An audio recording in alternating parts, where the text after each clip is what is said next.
The Daily Brad Devotions. Today's reflection with Pastor Jeff Eliscopides. Bago pa po simulan ng hearing sa flood control, maya-mayang kaunti, ito na muna tayo. Pampahupa ng ating emosyon, inaantay na ni birthday girl, Tita Lu ng Warong Kapitolyo.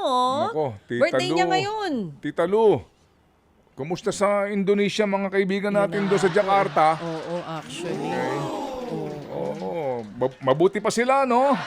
Okay. Ito na, Pastor Jeff, good morning. Brad Jeff, good morning. Tita Lu, happy birthday po sa inyo. Happy birthday, Tita Lu of Warong Kapitolyo. Pastor Jeff, nasaan ka today? Morning, Ted. Good morning, Cha. Tayo ay nandito ngayon sa Pasig City Hall construction site. Tayo na imbitahan dito para mag-opening ng week ng mga construction workers natin. Sa pamumuno ni Engineer Lito Mendoza, Project Director, Okay. Engineer Samuel, okay, Project Manager din. So, thank you so much sa mga tao rito. Nabigyan tayo ng chance mag-share sa mga construction worker kanina. Ano yan? Alpha and Omega ba yan? Hindi! Saint, Sa ano yan? Saint Timothy ba yan? Ano yan? Saint Gerard? Oo. Anong construction company? Legacy One ba yan? One Legacy? Ano? Yung to, Southwest? Sims. Southwest? Sims, yung sa Bulacan. Sims. Sims. Okay. Oo. Darcy ba yan? Ano? Ha? Pasig City Hall Construction. Kina Mayor Vico. Local Government project. O, Yun. sige. So ang kinausap ni Pastor, hindi mga contractors, construction workers. Maliit lang ang sweldo ng mga So, yan. mga so- contractor eh. Sige, ihanap mo ako dyan ng rags to riches story. Alam mo, gusto na nating kalimutan yung issue na to, pero biglang pagdating dito kay Pastor contractors pa rin. Pastor Jeff, ikaw na nga. Ito nga, birthday nga nung anak ni engineer si Wesley Daileg from Cuyapo, Nueva Ecija. Happy birthday. Anyway, Cha, mag-share na ako. Ano? Yan. Dahil alam ko yung oras natin. Okay. Sa ikalawang Korinto 4.8, sabi, kabi-kabilaan ang paghihirap sa amin. Ngunit hindi kami nalulupig. Kung minsay nababag-abag, ngunit hindi kami nawawala ng pag-asa. Mga kapatid, sanay na tayo mga Pilipino sa salitang resiliency. Lagi na lang sinasabi, kaya pa yan, laban lang, kahit baha, traffic, pila sa MRT, 3 oras. Pero minsan yung resiliency, nagiging katawagan na lang ng pagtitiis, kahit mali na yung sistema, palpak, bulok. Pero sabi ng Apostol Pablo, may mga paghihirap, oo. Pero may bigat, yes. Pero hindi dapat tayong talunin ng sitwasyon. Hindi pwede maging passive na lang tayo at tanggapin na lang, ganyan na talaga buti nga. Kahit pa paano, kumakain tayo 3 beses ang araw. Alam niyo po, ang Diyos ang pinagmumulan ng tunay na pag-asa. Sabi sa point number 1 ko, pinapahirapan tayo pero hindi tayo nagpapalupig. Kahit kabi-kabi lang pagpapahirap sa amin, sabi ni Apostol Pablo, hindi kami papatalo dyan. Reality check. Ang Pilipinas laging dumadaan sa krisis. Mahal ng bilihin, korupsyon, kawalan ng trabaho, baha, bagyo, you name it. Pero sabi ni Pablo, okay, kahit sa katutak yung paghihirap natin, kaya natin yung labanan. Huwag natin tanggapin na normal lang yan. Okay, resilient kami mga Pinoy, lumalangoy sa and all, nagpapakasal kahit baha, hindi tayo talunan.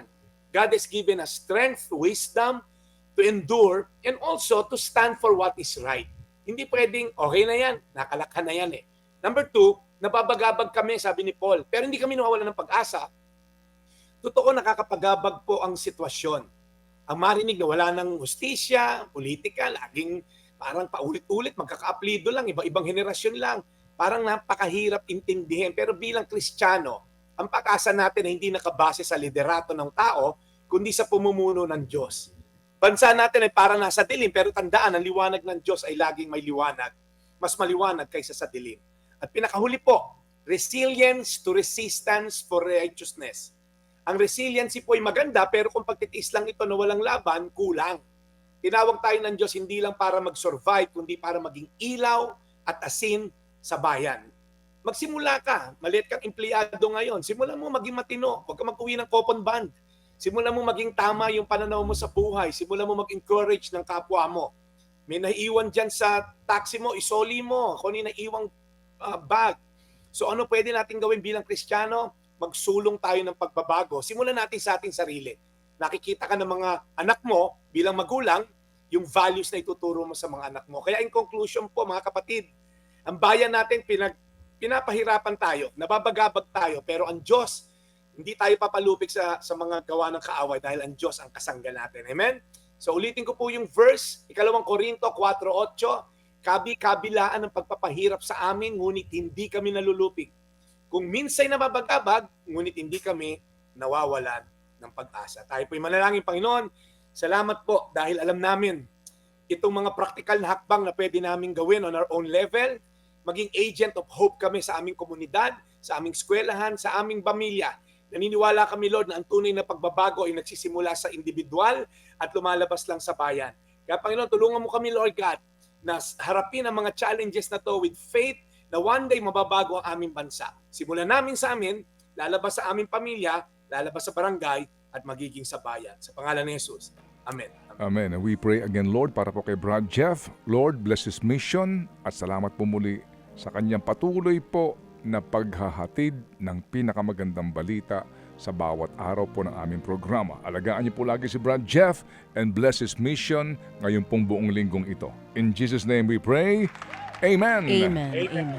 Okay, Brad, salamat muli na marami. God bless you. And then ituloy mo na ang iyong pagmimisyon. Inaabangan ka lagi ni Kuya Al Mendoza, ni Manong Tutsa, ni Justice Arcega mismo din. Oo, medyo kapag nakakalibre daw, inaabangan din ang iyong mensahe. Salamat na marami, Brad. We'll catch you tomorrow.